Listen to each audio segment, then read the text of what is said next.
Well, for a while now, in Magic the Gathering, standard format has been the main format, as, well, obviously the name implies.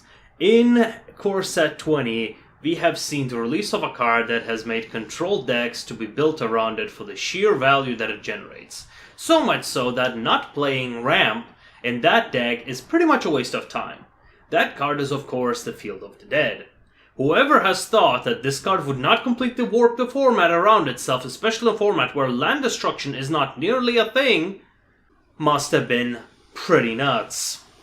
Aside the fact that people going 12 wins and 1 losses with these decks, looking at the deck list of every single standard tournament from now on, you can see about from 20% to 70% of top 16, and on multiple occasions 50% of top 8 decks being variations of Golos or Fires of Invention, both of which are centered around this card. In a lot of ways, as soon as opponent has the 7 lands, which is often achieved in turn 4 or 5 or less, they start generating 2/2 zombies every time a land enters a battlefield with a value like that. All you have to do is to survive a few more turns before you can swing over 20 damage a turn. This means that only decks that can stop you are the ones that can kill you before you get there, thus narrowing the available decks. Since this card is a land and not another type of permanent, there are close to no land destruction decks that have, well, ways of stopping this deck.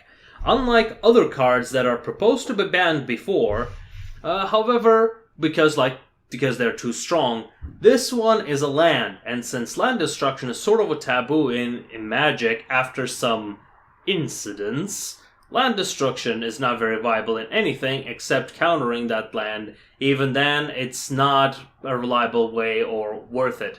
And by countering that land, I mean things like the turn lands into something else, or just disables the abilities of those lands.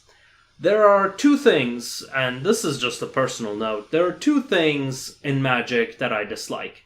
Cheap win decks and one-trick pony decks. By cheap win, I mean decks rely on pulling that one card while being completely behind on everything else, and this has been quite rare, but decks with cards like Mass Manipulation, etc. really exemplified it. This is why I avoided them, even though they were in an archetype that I like to play.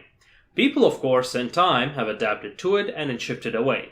In the big picture, these decks are fun to play against because they are a wall to be broken.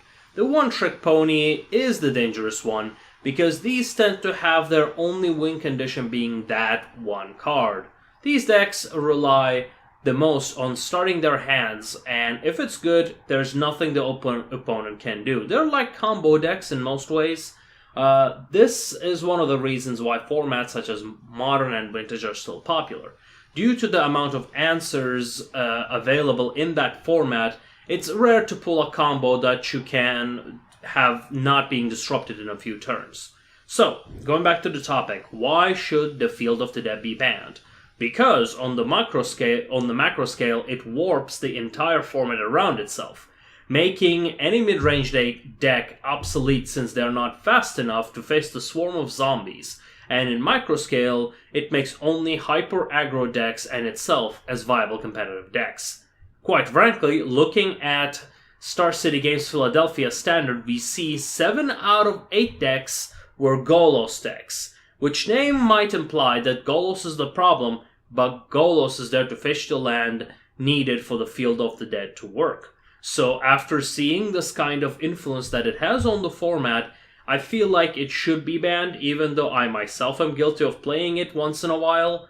However, after seeing how badly it influences the game, I simply, at this point, expect it to be banned. And I think it should be banned because of its effects. Well, let me know what you think in the comments, and I'll see you next time.